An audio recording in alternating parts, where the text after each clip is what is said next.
Welcome back to Garage Talk. Me, Garage Guy Chase, joined with Dale Tanhart. And on this episode of Garage Talk, we have another legend in the building, man that we got to meet for the first time a couple weeks ago at Worldwide Technology Raceway. He is known around the world for his amazing talents, his no-holds-barred opinions, and his statements, and he is a complete and utter force of nature. It is Mr. Kenny Wallace, a.k.a. Herm.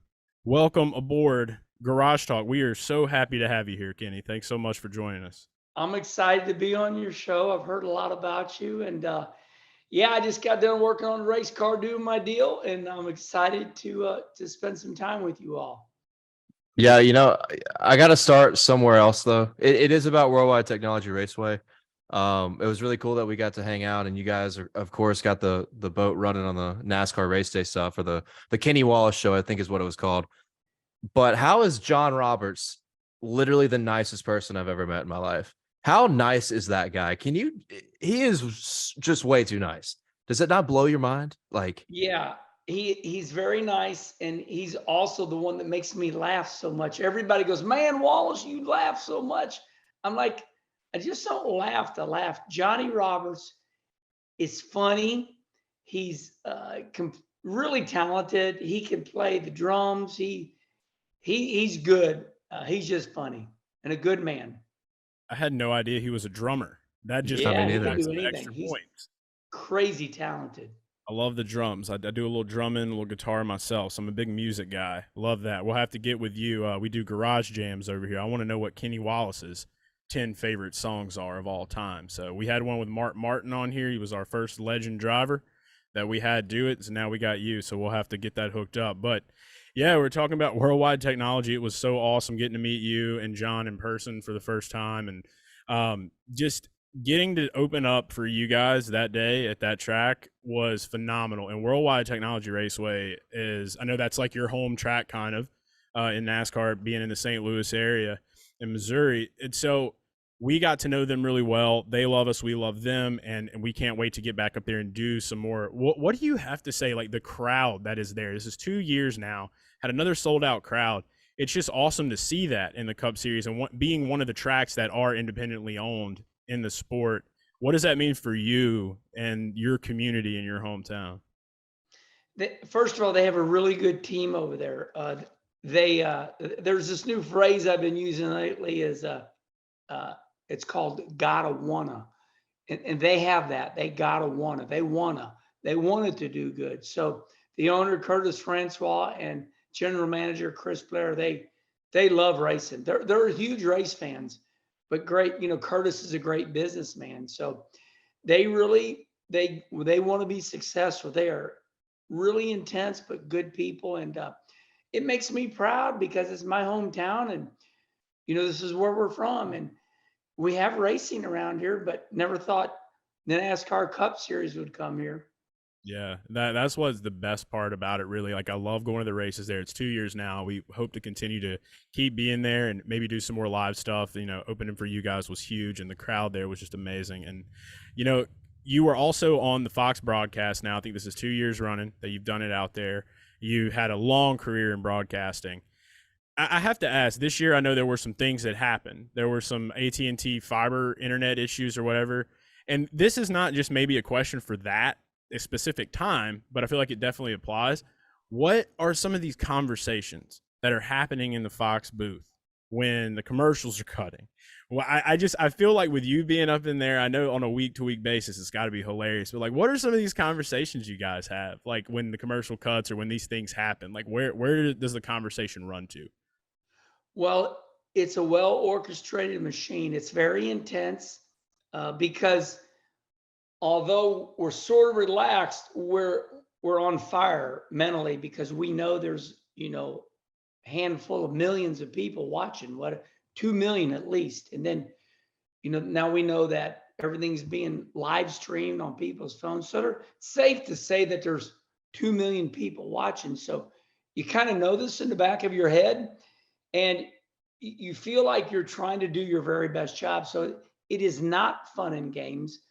They know me so well that it's kind of funny. They just played me in as if I was still working for them.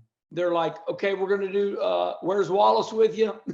It made me laugh. Okay, you're going to do the pre-race show. Kenny, you're going to interview Bubba Wallace. I'm like, well, okay. So, I did it all free, and I was honored that they even asked me, but this is the second year in a row. I think from their viewpoint, I'm more mature. I'm better. I found my own voice is what I'm hearing. There are some people saying Kenny Wallace has found his own voice. I think that can mean anything, but what's going on up there when the fiber went down, that was AT&T's fault. Off-site, place has been unlucky a couple times, with issues. We do know that the crowd is good, the race is good, the experience is good. So with the fiber issue, all of a sudden we realized we didn't have timing and scoring. And we're like, where's timing and scoring? And it's like, we got a thing in our ear going, everything's down. We're like, what? So, if you were in the grandstands, you wouldn't have known anything was going on. And all hell was not breaking loose. It was just, the people in the Fox TV trailer, they were calm. They were real nice. They go, hey, yeah, we got an off-site issue. Actually, AT&T, and I did get to the bottom of it talking to Chris Blair. For all intents and purposes, they got a switch. It's like, we're going to switch all our fiber optics from here to Chicago. And right during the race, they did this.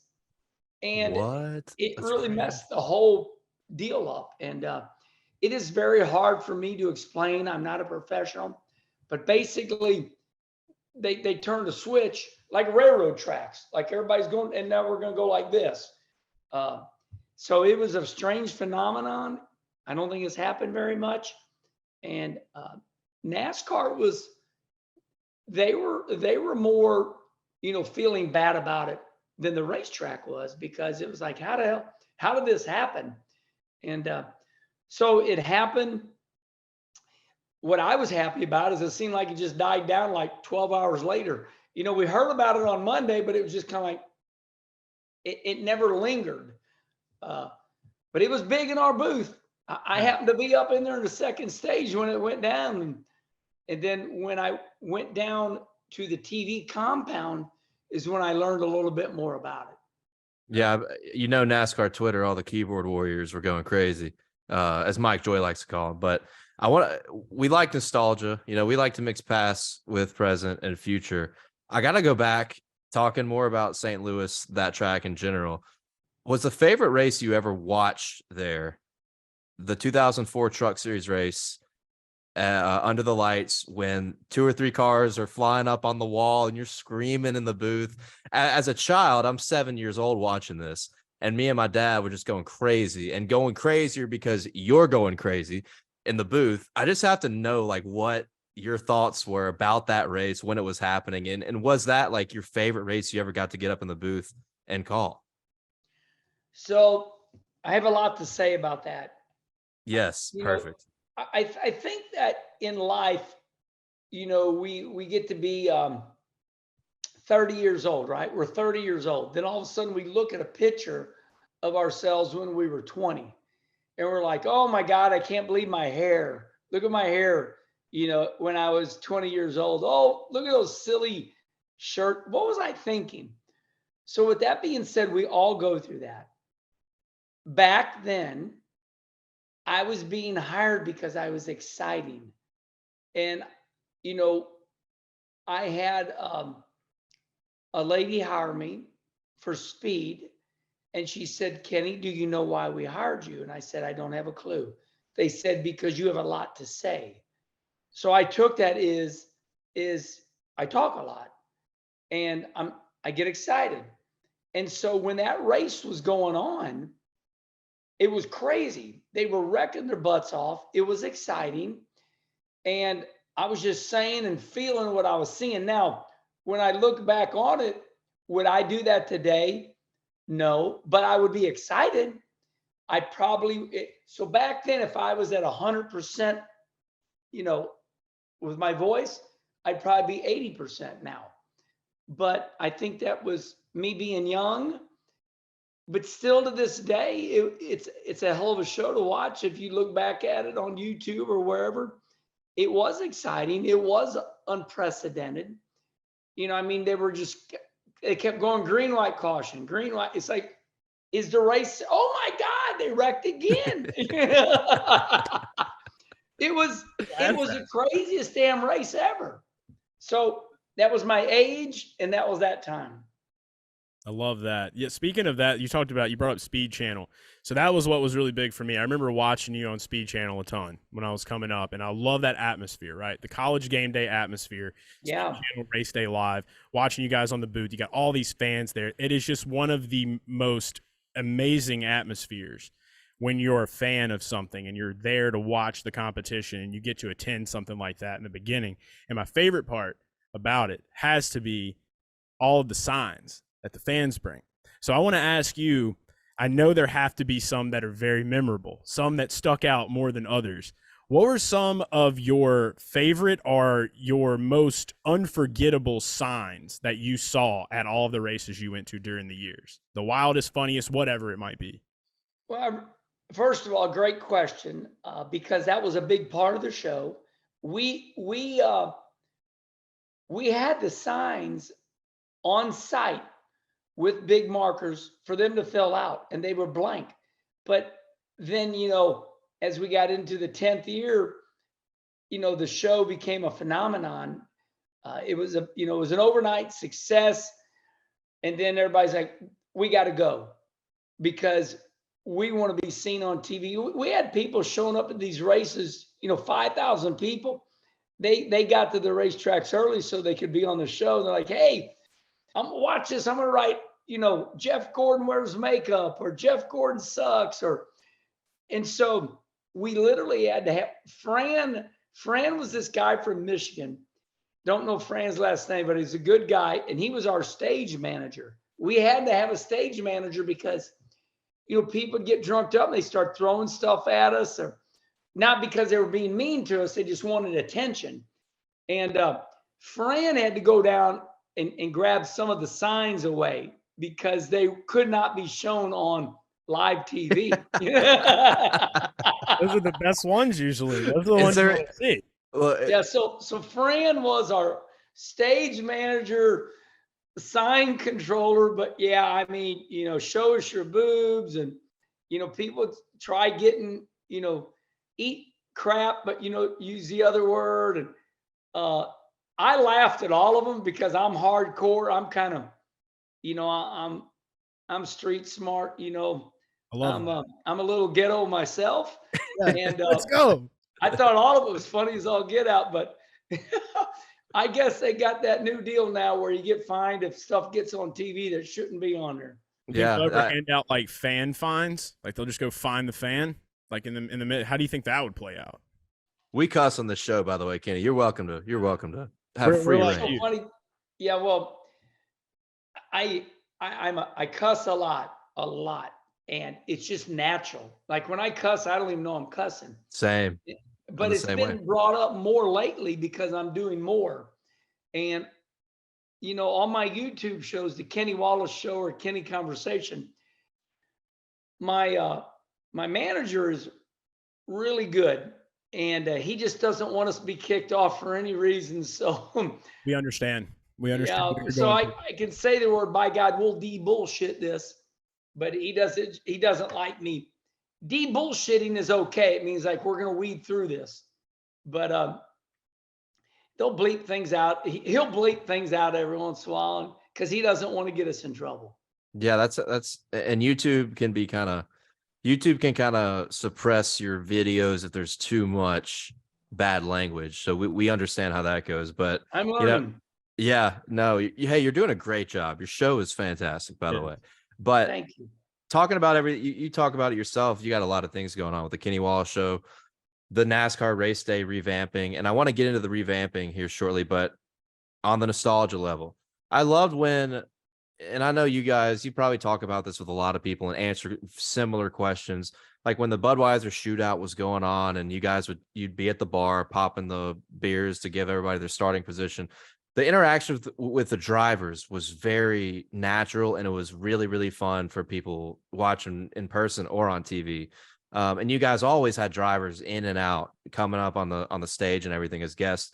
Who was like the favorite driver you liked having up there, like throughout all the years in the 2000s and the early teens? Who was the one driver that you had the most fun with and were the most excited to talk to when they made an appearance on NASCAR race day? Kevin Harvick. He was easy to talk to, and he understood it early on. He knew that racing was serious. It was very real, but it had an entertainment value to it. So Kevin became my favorite sit down and talk to. So Fox TV would send me to Stewart House Racing before Speed Weeks in Daytona. And for a couple, 2-3 years in a row, it'd be, I'd sit down and interview Tony, and we would talk before we'd get ready to tape the interview. And he really enjoyed it. He'd go, "Are we done?" I really enjoy it. It kind of became therapy for me and him. And I find that when I find somebody like that, and they're that good and they win championships and they win races, like you said, it bleeds over. Our boss, Eric Shanks, who, runs Fox, that's exactly why he took me off the desk and put me out in the field, because I was interviewing Dale Earnhardt Jr. That we were in trouble one day for media day at Daytona for Speed Weeks for the Daytona 500. And my boss on site, Steve Craddock, said, "Hey, man, we're in trouble. Can you go over and cover media day?" I'm like, "Yeah, I'll do it." Well, our boss happened to be watching in LA live, right? So in LA, they got all their shows on a big screen in the boss's, office. Well, all of a sudden I get done with it all, and Steve Craddock goes, "Hey, can I talk to you?" I go, "Yeah." He says, "Man, we just got a call from our boss. He had no idea that you could interview people." Because up until this point, I was giving my opinion. I was on NASCAR race day built by the Home Depot. And my job was, I was racing on Saturdays, or I was in the Cup race. What I was doing was so unique because, see, I was racing in the races and running pretty good. So it's like, I'm starting 16th in the Daytona 500. Hey, by the way, Junior, can I interview you? Oh, okay. So it started with Benny Parsons, Ned Jarrett, and then all of a sudden this phenomenon started going where race car drivers were doing TV shows. And now it's wide open. Now all race car drivers are doing TV shows. On Saturday for the Xfinity races, The drivers only. Yeah. Yeah. So I was kind of the first one to do all that. And my boss was like, "Oh my God, the drivers talk to you way different." I said, it's because I'm racing. I'm a race car driver, and I do this TV on the side too. And they didn't get that. So I was more popular for TV than I was for running 16th in a Cup race. Yeah, you pioneered. It was a strange phenomenon, but now you see Dirty Mo Media with Dale Jr. and Harvick's going on TV, and all that is kind of, it was started before me with Neil Bonnet, Ned Jarrett, Benny Parsons, but then I brought it into this era. So hopefully that kind of. No, that's crazy how it's evolved. Yeah. It's and I think that it says a lot too, especially when it relates to some of the content that Dale and I put together. I mean, we grew up watching you and a lot of the drivers doing, what you did and what you've pioneered. And so that's just an amazing way that's evolved. Like just watching at Charlotte when you had like Tyler Reddick on and you had Austin Cindric and some of the shenanigans that they're getting into, Yeah, right. Exactly right. Their sponsors love that. Yeah. And the drivers are was born from what you started. So yeah, huge thank you and shout out. And I love the fact that that's being talked about now, because yeah, if it wasn't for someone like you and for these other guys to realize that, then we might still be in that traditional era of your guy in a suit talking about the sport and nothing else from that. You know, it could be that bland, but it's Well, back then it was a little taboo. They thought if you did TV, it meant your career was over. Yep. Then we realized that we got to have sponsorship. And when the car's on the racetrack, you might not get shown. Your car might not be on TV. So then it started being like, hey, you know, Joey Logano is sponsored by Shell. Can he be on the broadcast for the Xfinity race? And so you're right. I mean, it started being like, hey, can my driver be on? You know, like I said, back then it was considered that, oh, you're not a race car driver because you're on TV. And now if you're not on TV, you're losing out. right. 100%. And you know, you were bringing that up too, just talking about the whole era, everything about it is just great. And you know, it kind of leads in, you were talking a little bit about when you actually were driving. So starting out, I mean, like one thing that I want to move into is Busch Series, right? I mean, you are 25 years in NASCAR. You have 9 Busch Series wins. That's you did a lot in that series. And I know in the mid to late 90s, you were in a certain car, and I'm pretty sure it's right up there behind you. Right now, I have the same car. Found it at a thrift shop. It's one of my favorite. Yep, Red Dog. You already knew. When was it that you realized that the Bulldog also could double for Batman and Catwoman? Yeah. So if you hold it upside down, right there. So that car was so awesome because just first of all, forget about the beer, Red Dog. Yeah. I mean, that's a beer drinking name.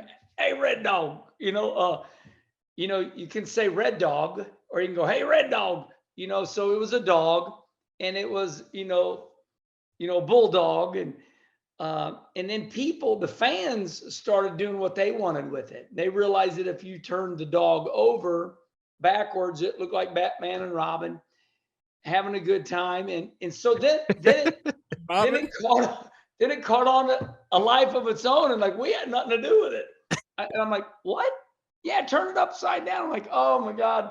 Did you ever see it while you were driving? Did you ever see it while you were driving, like in a race? I never did. I was too focused. Well, then we won 3 races in a row. We won 94, 95, 96 at Richmond. So then the car, the rollout, it was called Tease Marketing. The very first race we won with it was just the dog on the hood of a black race car. And we won the race. And Miller Brewing got very lucky. They took that video and they put it on at their national sales conference in front of thousands of distributors. And they said, we want to show you how Tease Marketing has been working. And so they turned it on, and afterwards just got a standing ovation because I'm in Victor Lane and they say, what is this Bulldog on the front of your car? I'm like, well, I can't tell you, but you're going to know soon. And so it was one of my favorite, most awesome sponsors. It won races. Yeah. And so it was fun. I got to say, you're still driving, by the way. Yeah. That the Red Dog thing is great. And it's kind of funny how it's lived on with Tyler Reddick. Like, I feel like people calling him the Red Dog constantly will bring that car back up and that deal about the hood back up. I love seeing it pop back up on Twitter. It's really, really funny. Once Chase told me about it. From the Darlington thing. So I remember a couple years back, I tweeted and I said, Tyler Reddick needs to run the Red Dog number 8 throwback car at Darlington. And I tagged you in it. And when I saw that, because I always knew, like growing up, like I grew up in a smaller town, and I remember being a kid going into the gas stations, and my dad would go get beer, and I would always remember seeing the Red Dog. And I thought it was so cool in the commercials in the late 90s with the Red Dog that was like walking around people's houses. And so it was like that whole factor. But then, yeah, I just realized like, oh crap, Kenny was in the 8, had the Red Dog car. Tyler is in the 8 at RCR at the time. So I just started calling him Red Dog. And like now everybody's just calling Tyler Reddick Red Dog. So we call him like Red Dog, the road dog. He's good on road now, winning road course races. I'm not, I'm a good person. I'm a lover, but I just take the knife and I just puncture the skin enough. I'm just enough controversial that people call me and tell me how much they love me and like what I say, but yet nobody wants to, they got to be careful. And I understand. I totally understand. My platform is working great. I'm having the time of my life. And, the Kenny conversation shows that, I call any of these drivers and they immediately want to be on the show. But I understand, there's a handful of drivers that are afraid for me to interview them because I don't rough them up. We just talk and they're afraid. They're like, what's he going to say? Or maybe But you make them say something they don't want to say by buttering them up too much, so I address that when I do Kenny conversation. I say, look, now I don't want to back you in the corner and I don't want to get you in trouble. And they're like, no, you're not going to get me in trouble. So that's Kenny conversation is the serious side of me. The Kenny Wallace show is the crazy one that's just going to say it the way I see it. So it's two complete different shows.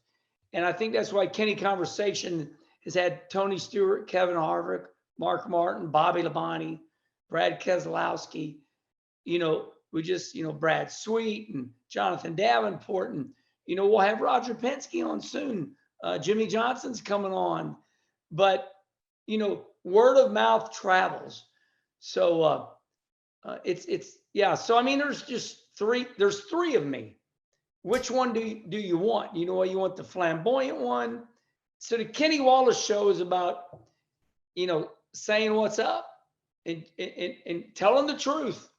And sometimes when you tell the truth, hey, here's what, that's why I think I like Tony Stewart so much. He says, hey, look, we hired Josh Berry because we don't got to hold his hands and we don't want daddy's money. Josh has been there, done that. He's seasoned. We're going to hire him. And I like Tony for that. Yeah. What I was going to say was,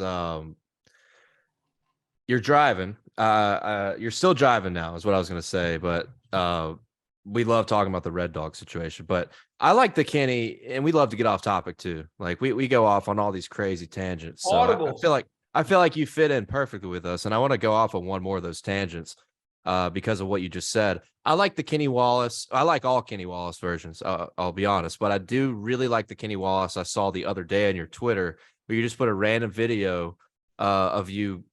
What were you were cussing about traffic or something? What was it, man? No. You were going crazy. I put that on Snapchat. I put that on Snapchat. It was so Snapchat is awesome because it goes away in 24 hours. You just MF people all you want. So Snapchat is where all us crazies are.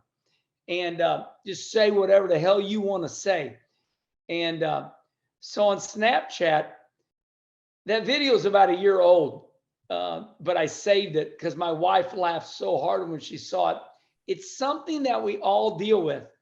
You walk into a Mobil 1 gas station or your local gas station, and you get a soda and you stand in line and you're standing in line forever and you look up there and it's all these people buying their scratch off, That's what it was. Yeah. And they want this type of scratch off. No, I want that one. And you're in line for literally 5 minutes and the line is out the door and it's one person. And it's like, Jesus. And then the person embarrasses themselves. They turn around, they're like, oh, and there's like 15 of us in line because these people are spending all this time on their scratch offs, their lottery tickets. It's like, people, there's got to be a separate line for you. So to make it funny, I was serious looking. I had this serious face like this. And I took a Sharpie and I acted like it was a cigarette, and then I cuss, of course. Hey, for all you people and your little silly little scratch offs and your little monies, hurry up. Yeah. It's so true though, man, because I know where I live. Like, look, where You're my just there to home get a is- water, and you're waiting in line for 20 minutes. Like, motherfucker, what is going on here? It's brutal. Yeah, you want it so bad, but like they have people, especially where I live. Like I'm not gonna lie, like I'll play with the scratch offs. I love them. I'll grab a couple. I go outside. There are people that will stand there and play them in line. Yes. And that Yes. is where it's like you draw the line. Like I've been in a position where there was a guy twice my size, and I'm like, you're either gonna put down the Gatorade and go to another store at this point, or somebody's got to say something because nobody in this world wants to say anything. They don't know what's gonna happen. Well, I'm kind of different. Like I've really just got to that point in my life where I'm like, hey, you know what will be will be. And I just have to tap somebody on the shoulder sometimes and be like, hey man, like right here, this little platform, great. And they'll just move over and I just jump as soon as I can. And they're just staring at me while I'm getting my Gatorade. But you got to do that sometimes. I'm gonna try dude, to do that next time though. I'm gonna do we're that. we're in Mississippi and Louisiana, so there's a lot of just tiny little gas stations near us, and the Degenerate lines scratchers. That's what out the door of degenerate scratchers. Funny. One thing I learned about comedy, and I grew up on Saturday Night Live.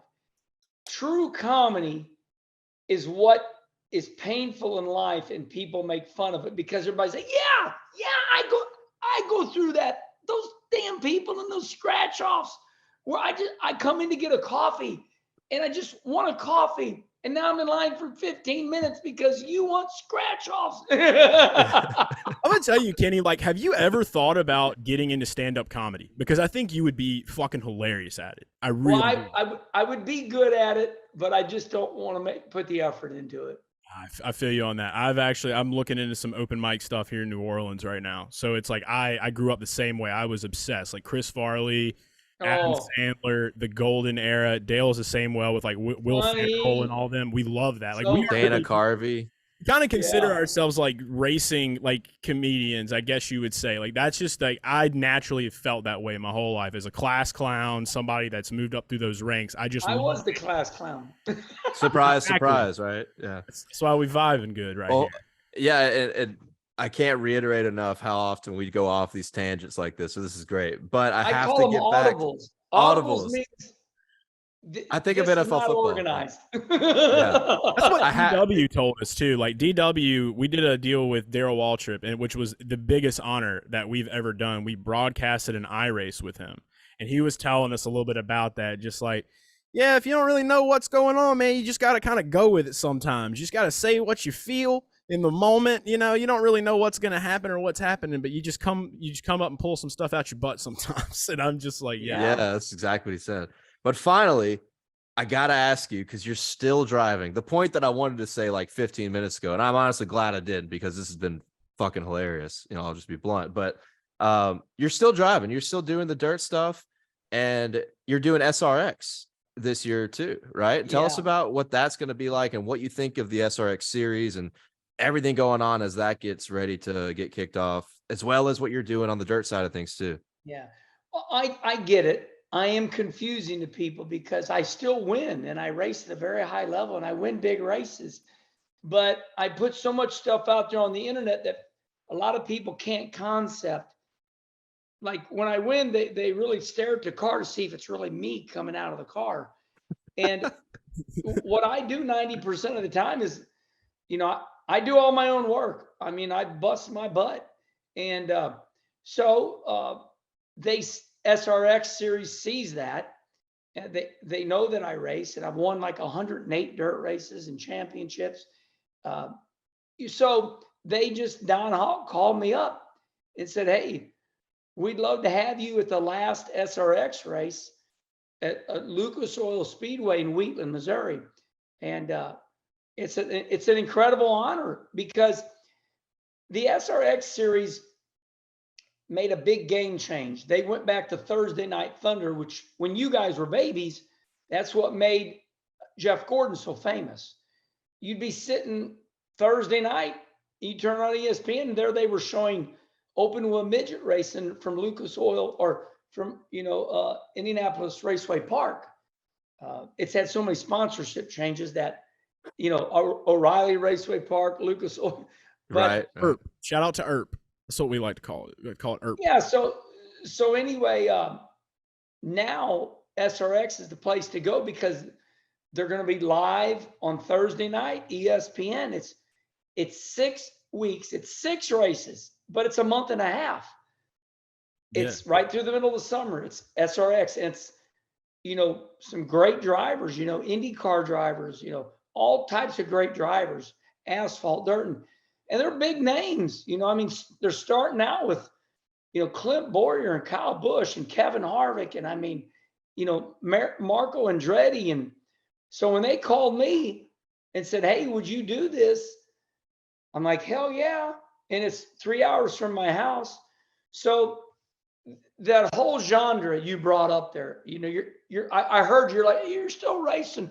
And I get that because my wife says you do so much, you confuse people. And I'm like, well, what do you mean? They said, well, so yeah, I race at a very high level. I got great sponsors. We win races. I wash my hands and I jump on the computer and I do my shows. And I saw you like your last 7 races, which I don't know if you've raced another one since you put that video out with Jughead. We're going to talk about Jughead next. But your last 7 races, you've won like 3 and finished second in the other 4. Like that's a hell of a run, right? And first of all, we're humbled. Okay. We're just so what happens is people say, what have you been up to? I'm like, running my dirt car, won 2 races, got in the last 7 races, top 2. We don't brag. My brother Rusty taught me years ago. He goes, Herm, it's sad to say, you have to remind people because people remember what they want to remember. What is in my world? That's what I am doing. And I'm like, hey, so, it's all about social media nowadays. That's everybody's newspaper, So yeah, we're just racing. And so I'm racing the dirt car. I'm doing the YouTube shows. Marcus Smith that owns Bristol, Charlotte, he called me up. We brought back the NASCAR race day show. The same show is at Worldwide Technology, but it's called Kenny Wallace Live. That's because that's Chris Blair, a good friend of mine. And he goes, no, I want to be different. That was all Chris's deal. It's kind of embarrassing for me, but he wanted to call it Kenny Wallace Live because he wanted it to be different than NASCAR race day. It's pretty much the same show with some of Chris's ideas. And they both work awesome. They're both pretty much the same. But Chris is pretty fun. He's the one that had me smash a watermelon on stage, introducing Watermelon Man Ross Chastain. So that was all Chris's idea. And it's I'm like, good you stuff. want me to do what? It's good stuff though. Like that's the kind of stuff I feel like that really gets a crowd going, that like people want to watch on TV and see those kind of things, And like Chris himself, like, I mean, the man himself has been like, I'm kind of like the cousin Eddie, of this deal. And I love that about Chris. And I love what he's doing because like he really holds on to that nostalgia factor as well.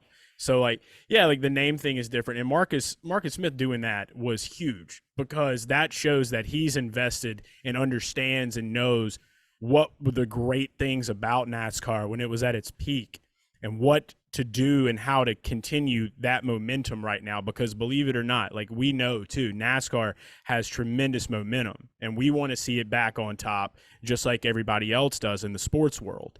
And so, I think that for NASCAR, things are going well and they're only going to get better. With SRX going to ESPN, that right there alone is gigantic for the series. That right there is what may bring in a brand new fan base to this now. And I love the fact that you're going to be running that at IRP. And I do have to ask, like, if you could, like, in one sentence, what is the one thing you would say to a casual race fan that may never have watched an SRX race? What would that one thing that you would say to them be to get them to go to a race, buy a ticket, or to tune in on a Thursday night? World-class drivers in identically prepared race cars.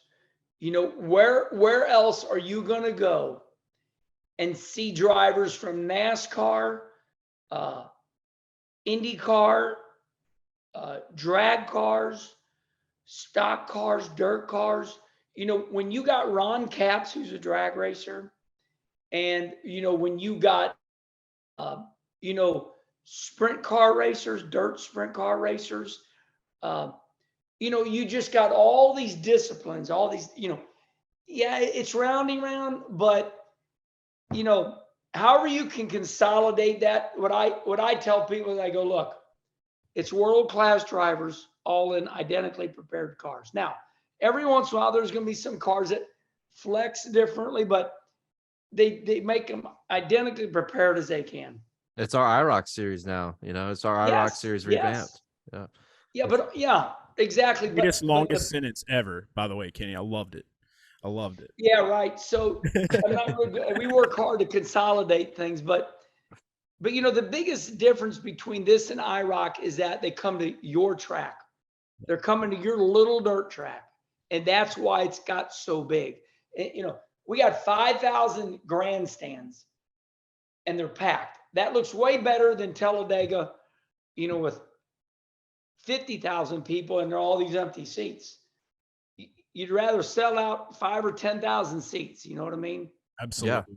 And that's what we hope to do. We want to definitely get to some SRX races this year and check it out. I love everything that they're doing over there, and they're going to continue to do. Can you give us some? Can you give us an exclusive? Who's going to be on the hood of your car at ERP? Well, I'll be honest with you. As right now, I think it's Favor and Jags. They're in constant work with them. I'll be at SEMA this year with Jags. They just called me last week. They love what's going on with the Kenny Wallace show, and they're talking with Donna Hawk right now. So who knows? I had to. They asked what I wanted on my fire suit, and I said put Jags and my brother's motorcycle company, Southern Country Customs. So they give the driver 2 spots free, and so we're putting Jags and Southern Country Customs. Hopefully. Jags will choose to do it, and they'll be on there. That's news to me. I had no idea. You're talking about Rusty owns a bike shop? Oh God! If you look at my dirt car, it's my dirt car is sponsored by Southern Country Customs, which is my brother's.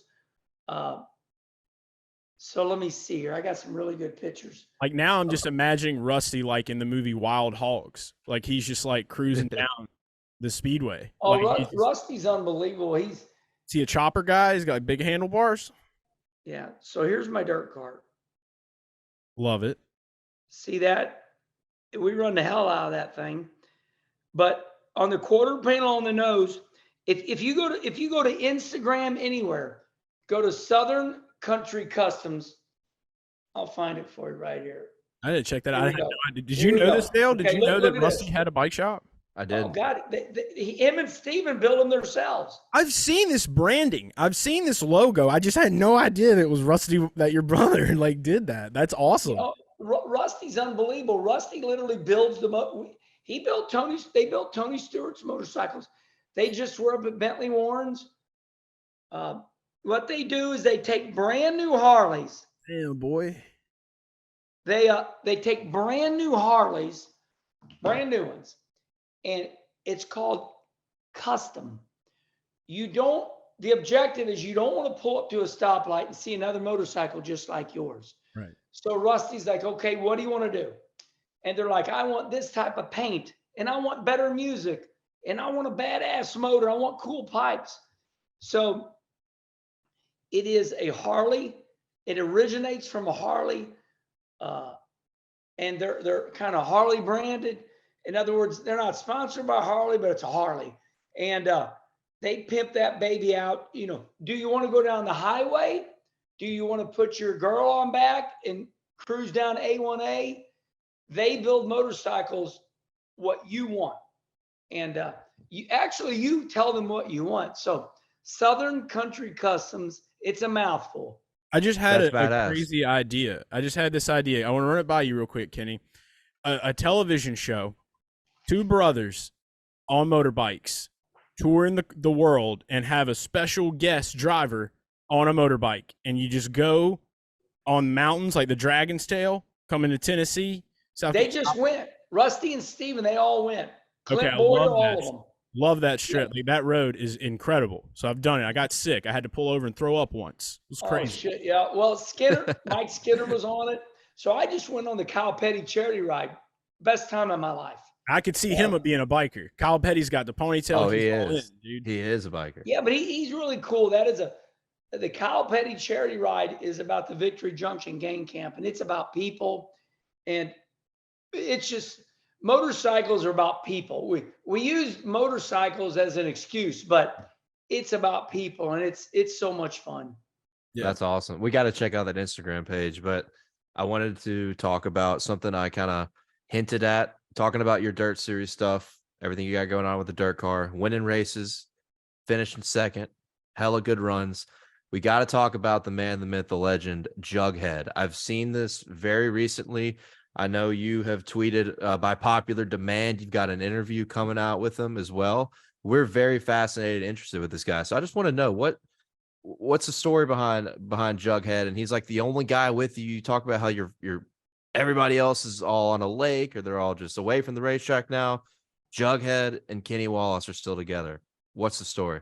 Yeah, so it'll be coming out, but I can just tell you that Jughead has been roughed up in life. A couple heart attacks, skin cancer, speech impediment. He was made fun of his whole life, and we love each other. And everybody else is mature and grown up. They have children, they work, and they're gone. Nobody's fault. They're just gone. I'm old. I'm 60 going on 35. And I've been blessed with energy, and I eat good. I stay active. You know, I eat fish and chicken, and I do good. So I'm still ready to go. Well, my friends are old and tired. They don't have no energy.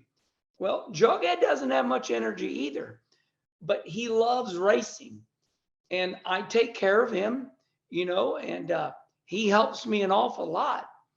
But, you know, people are amazed by him because, you know, everybody loves him because everybody knows, everybody gets it. Everybody needs somebody. And so I asked Jughead all these questions. He answers them all. It's 14 minutes and 57 seconds long. It'll be on and you'll hear from him himself. But in a nutshell, I just told you. And so he's the last one. And it's not that he can do a lot, but he saves me a lot of steps. You know, goes and returns my transponder after the race and gets my money, fills my car with gas, plugs the battery charger in, fills the jugs up with fuel. He does a lot for me, or else I'd be going to the tracks by myself. NASCAR superstar. And I've done it. I pull into the racetracks, run third by myself. And, you know, I just love racing, and my stuff's nice, neat, clean, and I win. And that's the joy of it all. It's almost like a battle. It's like, come on, you son of a bitches, let's go. You got all this help. I don't got nobody. I'll kick your ass with me and Jughead. And how did he get the nickname Jughead? His real nickname's Hoghead. That's my dad's nickname. Is it really? I swear to God, my dad's nickname. They call my dad Hoghead, and I still to this day, like, his friends would never tell me why. Where did it come from? Where did the Jughead or the Hoghead come from? I guess somebody called him Hoghead, and when I first met him, I forgot his name, and I accidentally called him Jughead. Oh, and it stuck. And they all started laughing at me, so it's just Jughead. Man, that's awesome. His real name's Frankie Rawlins, and we do that, but he's Frankie Rawlins, and I call him Jughead, and they all laugh because that's not his real nickname, but it's better than Hoghead. I think so too. My dad would agree for sure. I've still got to figure that out. I'm trying to get to the bottom of that. I'm 31 years old, still trying to get to the bottom of why my dad's nickname was Hoghead. He does have he had a big head. He does have a big head, dude. I got one. Hey, this guy's got one too over here. We're just a big head gang over here. Me too. I'm 7.5. We'll be like a quartet, dude. Like, straight up. We'll call him over. But no, I love everything about this garage talk, this conversation that we've had with you, man. You are one of the most honest and genuine human beings I think that I know, especially in this industry. And I just got to tell you, I appreciate that from you. I appreciate that more than you realize, because we are living in a time where things are different, especially with social media content, you know, and how you know, everybody's kind of gotta watch what they say and how they say it and how they present and how they do things, and it can get crazy at times, man. And you're just one of those people that just inspire me day in and day out to remember who you are, be who you are, because that's what's going to get you where you're going. Well, I can act if you want me to, but I don't really act, and I really am who I am. I'm not a tough guy, but you know, my mom came up with something years ago. She goes, "Quit insulting my intelligence." It's like that's not what happened, and that's not the way it is. Why are you all going along with this? So that's me. It's like, what? Yeah, So, exactly. You're just out here. You're living, and like everything that I've learned about you since we've done this too has been even more just reinforcing in the thought process I had. I do have one other thing I do want to ask you. Now that, and this really just transpired from this conversation. If I buy you and Rusty like biker vests and decorate them, would you wear them? I heard you, but say that again. If I bought you and Rusty biker vests, like cuts, would you, and decorated them myself? Like Dale and I worked together to decorate these. Don't forget about Steven. Steven needs one too. Got to get one to Steven. If you make it fun, yes. What about some biker goggles?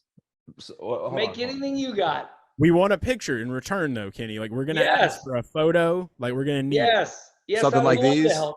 I would do that. Yes. I love it. All right, so we got something right now to guarantee. Kenny, thank you so much for being on the show. This has been awesome. Everybody, make sure that you check out Kenny Wallace's YouTube. He's these three guys. He's Jekyll, Hyde. He says three different guys, man. It's the Kenny Wallace show. It's the Kenny conversation. All right. You have to check these things out and check everything out Kenny's doing. Go to a race. Go to a dirt track race at your local short track. Support short tracks. Go to SRX. Obviously, go to NASCAR races. We love everything you're doing, Kenny. We appreciate you for taking some time with us today. This has been fun. Anything before? I was gonna say you better cut the cord, because we'll be talking for 6 hours, Kenny. That's how this program goes. Big rabbit hole, guys. We'll go down. Well, first of all, Chase, I'm glad that you're feeling better.